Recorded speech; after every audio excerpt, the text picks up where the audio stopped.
Bueno, vamos a empezar a explicar ahora la Revolución Francesa, que es el nuevo tema que tenemos que ver juntos. Obviamente nos vamos a situar en Francia. Vamos a mirar primero 3 aspectos importantes que tengo que entender para poder luego comprender la Revolución Francesa. Primero vamos a hablar de la forma de gobierno de Francia, ¿sí? En Francia nosotros vamos a tener una monarquía absoluta. Una monarquía absoluta es una forma de gobierno. En esta forma de gobierno, la persona que tiene poder, que tiene todo el poder, es el rey, es el monarca. Al monarca lo podemos llamar rey también, es lo mismo, son sinónimos. Al hablar de absoluta, estamos diciendo que ese rey tiene absoluto poder, o sea, tiene todo el poder. Ese rey puede tomar cualquier tipo de decisión sin consultarle a nadie. Ese es el caso de Francia, una monarquía absoluta. Vamos a pararnos ahora en la sociedad de Francia. A la sociedad de Francia, siempre que ustedes les hablen de sociedad, tienen que pensar automáticamente en personas, en grupos de personas. En este caso vamos a hablar de 3 grupos dentro de la sociedad francesa, siempre en Francia. La nobleza, el clero y el tercer estado. La nobleza es la clase alta, los nobles, los que tienen privilegios, los que tienen un apellido importante, los que son dueños de las tierras. El clero son todas las personas que son religiosas, ¿sí? Algún sacerdote, obispo, las hermanas, monjas, ¿sí? Todos ellos son miembros del clero. El tercer estado, en algunos libros lo pueden encontrar como estado llano, es lo mismo. Está formado por burgueses, por pequeños comerciantes, por artesanos, por campesinos, por médicos, por banqueros. Quiere decir, toda la población de Francia que no pertenece al clero y que no pertenece a la nobleza, pertenece al tercer estado. Por eso es que la nobleza y el clero no llegan ni siquiera a sumar el 5% de la población entre los dos, ya que más del 95% de la población de Francia pertenece al tercer estado. Bueno, entendiendo bien ahora que estamos hablando de 3 grupos sociales diferentes, estos 3 grupos sociales diferentes los podemos agrupar en 2. Podemos hablar de privilegiados y de no privilegiados. En el caso de los privilegiados, vamos a hablar de la nobleza y el clero. Y los no privilegiados son los del tercer estado. ¿Qué los hace diferenciar entre privilegiados y no privilegiados? El hecho del pago de impuestos. La nobleza y el clero no lo pagan, no pagan impuestos, y el tercer estado sí paga impuestos. Por eso el tercer estado es no privilegiado. Y el tercer estado mantiene, con ese pago de impuestos, todos los gastos que hace la nobleza y que hace el clero. Obviamente que este tercer estado no va a tener participación política, como pusimos acá en el cuadro. Los no privilegiados no tienen participación política, es decir, no pueden cubrir ningún cargo político.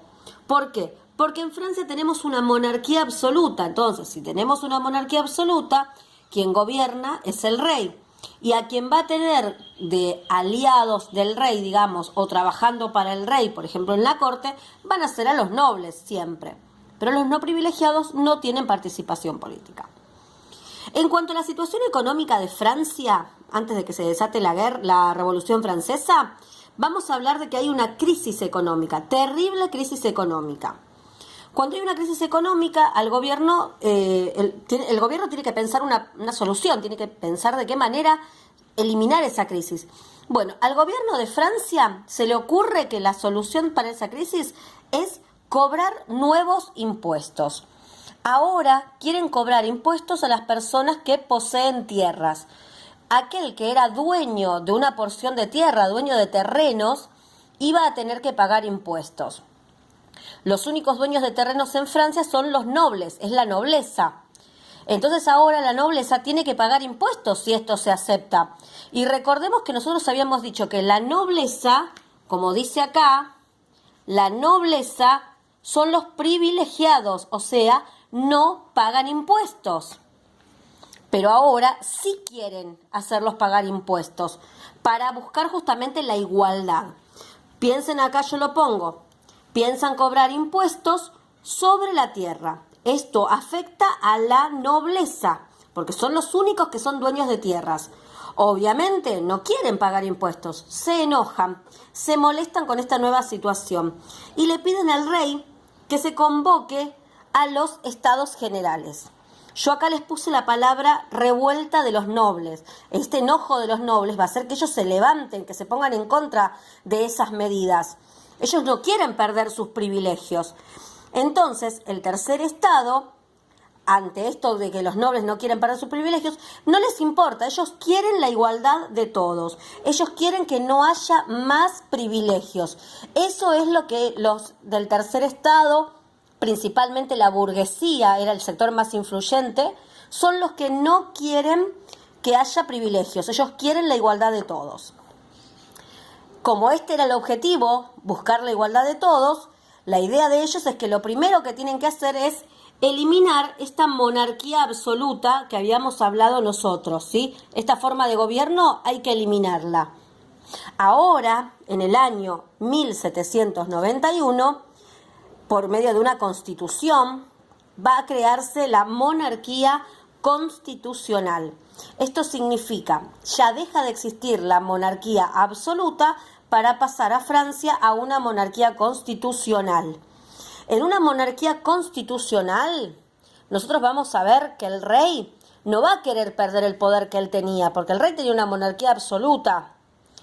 El rey va a pedir ayuda a otras naciones, principalmente a Austria, pero no importa, porque el rey lo que quiere es que las potencias, los países, puedan ayudarlo al rey a recuperar ese poder que le estaban quitando. Entonces el rey, en este pedido de ayuda, va a intentar huir hacia estos países que quería que lo ayudaran, porque el rey lo que no quería era perder el poder, ¿sí? Bien, como el rey no quería perder su poder, el rey lo que va a hacer es intentar huir. En ese intento de huida es apresado por los revolucionarios, por los burgueses, y lo van a meter preso al rey, lo van a apresar. Teniéndolo al rey preso, lo van a condenar a la guillotina. Condenar a la guillotina significa que le corten la cabeza. De esta manera va a terminar la monarquía constitucional en Francia. Acuérdense, repito, primero había una monarquía absoluta, después se formó una monarquía constitucional. O sea, el rey sigue gobernando, pero con el poder limitado por la Constitución. Ya no existe más la monarquía absoluta. Pero ahora nuevamente se elimina esa monarquía constitucional y comienza la república, ¿sí? Siempre piensen ustedes que vamos yendo de algo que era totalmente el poder lo tenía el rey, la monarquía absoluta, pasamos a una monarquía constitucional en la que el rey tiene poder pero limitado, y ahora vamos a pasar a una república en la que el rey ya no tiene poder. Es más, el rey ya no está vivo, el rey ya murió, ya le cortaron la cabeza. Pero esta república no tiene demasiado poder, no puede manejar la situación en Francia. Entonces lo que va a hacer esta república es derivar en una dictadura. En una dictadura significa que el gobierno es de una sola persona, muy similar a una monarquía, pero ese dictador hace lo que quiere de manera caprichosa y sin pensar en su pueblo, sin cuidar a su pueblo. Eso es un dictador.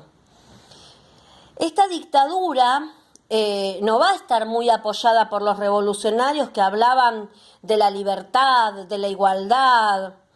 Entonces, en este momento va a aparecer un personaje importante que se llama Napoleón Bonaparte.